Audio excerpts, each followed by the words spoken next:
আমার পোলা এত খারাপ হয়ে গেছে? ওরে কাকা, আপনার পোলা শেষ, ধ্বংস হয়ে গেছে। আপনার পোলা রে মাঝে মধ্যে আমি আবাসিক হোটেলের আশেপাশেও দেখি। আবাসিক হোটেলের আশেপাশে দেখলে সমস্যা কি? সমস্যা নাই। কি হয় এনে?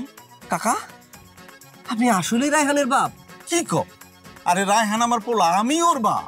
তাইলে এরকম সুন্দর একটা মানুষ, এত ভালো একটা মানুষ, চেহারাটা দেখলে কলিজাটা ঠান্ডা হয়ে যায়, আপনি এরকম একটা জাউরা রেখে জন্ম দিলেন? আচ্ছা কাকা, একটা কথা ধরেন, এই যে আপনি একটা ছাত্রাবাসে আছেন, একটা মুরব্বী মানুষ, বিষয়টা একটু কেমন না? কেন, আমি কি মায়াগর হোস্টেলে থাকতেছি? না না না, সেটা তো বলতেছি না, মানে এটা তো একটা ছাত্রদের আবাস, ছাত্রাবাস, কিন্তু আর ছাত্র না, ছাত্রর বাবা, তবে সেটা একটু কেমন দেখা যায় না? কিন্তু অনেক ছাত্রের বাবারে যে থাকতে দেখতেছি, তখন তো কোনো সমস্যা দেখতেছি না আপনাদের। না, কথা ঠিক আছে, আপনি বুদ্ধিমানের মতো কথা বলছেন, কিন্তু বিষয়টা হয়েছে কি, আমাদের যে কাকারা নিয়মিত আসা যাওয়া করে, তাদের সাথে একটা চাচা ভাতিজা সম্পর্ক হয়ে গেছে। মনে করেন আপনি কি করেন, আপনার যে ভাতিজা আছে ওরা বলে, নাই এটা খায়ও, এই তুমি এটা পইরো, এই নাও তোমাকে এটা দিলাম, ওই তোমাকে এটা দিলাম, মানে বুঝান তো বিষয়টা? বুঝতে পারছি, ওই সুসম্পর্ক মানে ওই লেনদেনের বিষয়টা নিয়েই এত ঘেউ ঘেউ করতেছো। এটা তো ঘেউ ঘেউয়ের কোনো বিষয় না, এটা হলো চাচা এবং ভাতিজার মধ্যে একটা ভালোবাসা, হৃদ্যতা, একটা মহব্বত। ঠিক আছে, তোমার আমি 100 টাকা দিতেছি, আজকে রাইতে এখানে থাকবো যে এটার জন্য, বুঝছো? এটা ধরো। আর 100 টাকা দেবো ওই যে আমার পোলা মানে রায়হান, ও কি কি করে, কোথায় যায়, কার লগে কথা কয়, সব কথা আমারে বলতোই। ঠিক আছে, ওইটার জন্য তোমার আমি আরো 100 টাকা। আরে এটা কাকা, এটা কোনো বিষয় নাকি? শোনেন, আপনার পোলা রায়হান তো একটা জাউরার পুত জাউরা, মানে দুষ্টুর পুত দুষ্ট, এর মতো বিগ হাউস পোলা এই পৃথিবীতে আর একটা না। কি কও? কি করছে আমার পোলা? আরে কি করছে মানে? আপনি বলেন আপনার পোলা কি করে নাই, তাইলে লিস্টটা ছোট হবে, স্বল্প কথায় আলাপ শেষ হয়ে যাবে। আপনার পোলা ও কি করে জানেন?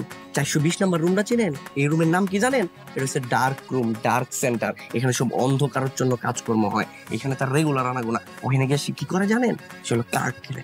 আপনি বাড়িতে টাকা পাঠান, এটি দিয়ে জুয়া খেলে, বিড়ি খায়, ওইটাও খায়, এর মধ্যে লাল পানি খায় সে। লাল পানি? এইটা আবার কি? হালকা মেরেছি ভাই লাল পানি, ওই গানটা আপনি শুনেন নাই কাকা? আমার পোলা এত খারাপ হয়ে গেছে? ওরে কাকা, আপনার পোলা শেষ, ধ্বংস হয়ে গেছে। আপনার পোলা রে মাঝে মধ্যে আমি আবাসিক হোটেলের আশেপাশেও দেখি।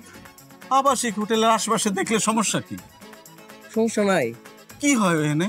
কাকা, আপনি আসলেই রায়হানের বাপ? কি কও? আরে রায়হান আমার পোলা, আমি ওর বাপ।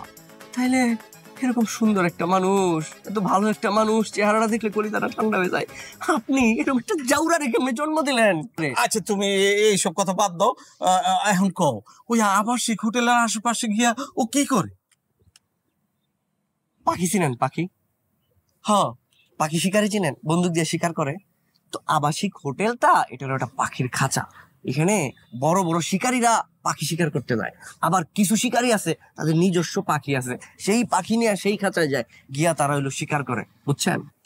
তোমার কথার আমি আগামাথা কিছুই বুঝতেছি না। তুমি আমার বাবা একটু পরিষ্কার করে কও তো। ঠিক আছে। আস্তাগফিরুল্লাহ। হায় আল্লাহ, বুকটা কেমন জানি সিরিক দিয়ে উঠতেছে।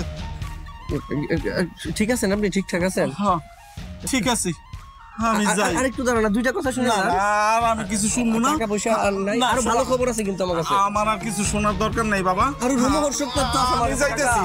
কাকা, ভালো লাগছে কিন্তু আপনার কাকা, আপনি আমি যা শুনছি